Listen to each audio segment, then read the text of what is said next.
My last day in Simon and Cox's বাজার। সকালে ঘুম থেকে উঠে ব্রেকফাস্ট করতে এসেছি। আমি অ্যারাউন্ড 7টার দিকে ঘুম থেকে উঠেছি। ওদের 7টা থেকে 10টা পর্যন্ত ব্রেকফাস্ট টাইম।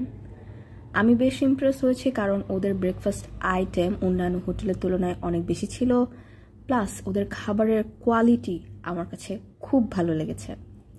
আমি অনেককেই দেখেছি যে সকালের ব্রেকফাস্টে বিরিয়ানি খাচ্ছে অথবা খিচুড়ি খাচ্ছে, কিন্তু অ্যাজ ইউ ক্যান সি আমি স্ক্রাম্বলড এগ নিয়েছি, ফ্রুটস নিয়েছি, ফ্রুট জুস নিয়েছি, আর প্যানকেক, ক্রোসন্ট, তারপরে ওয়াফল এগুলো নিয়েছি।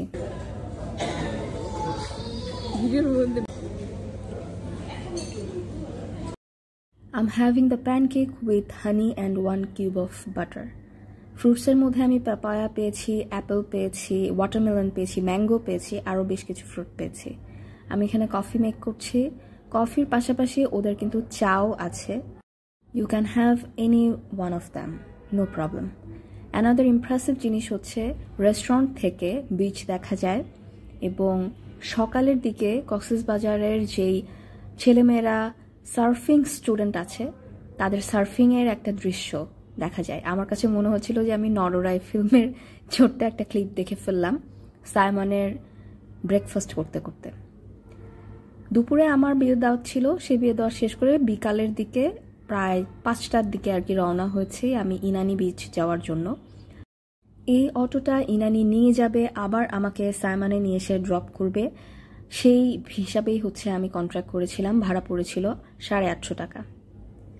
ইনানিতে কিন্তু প্যারাসেলিং যেটা বলে আর কি, সেটারও একটা ব্যবস্থা আছে, তবে এখানে আমি কখনোই প্যারাসেলিং করিনি। আমি এই বিষয়ে একটু ভয় পাই, কারণ ওদের বন্ড সাইন করে তারপরে প্যারাসেলিং করতে হয়। আমি অ্যাক্সিডেন্ট অনেক বেশি ভয় পাই। আমার কাছে মনে হয় যে আসলে ওদেরকে তো পরবর্তীতে ধরে লাভ হবে না, যেহেতু বন্ড সাইন করেই আমি প্যারাসেলিংয়ে উঠব, যে no one is responsible if something will happen. That is why আমি কখনোই এটা করিনি। যেহেতু 5টা বাজে আমি রওনা করেছিলাম, তাই ইনানিতে আসার পরেই কয়েক মিনিট আমি হয়তো বা সময় পেয়েছি, এরপরেই সন্ধ্যা নেমে গিয়েছে। আর জায়গাটা অনেক সুন্দর। ফেরার পথে আমি মারমেডে গিয়েছিলাম। Mermaid is one of the most favorite restaurant of me in Cox's Bazar.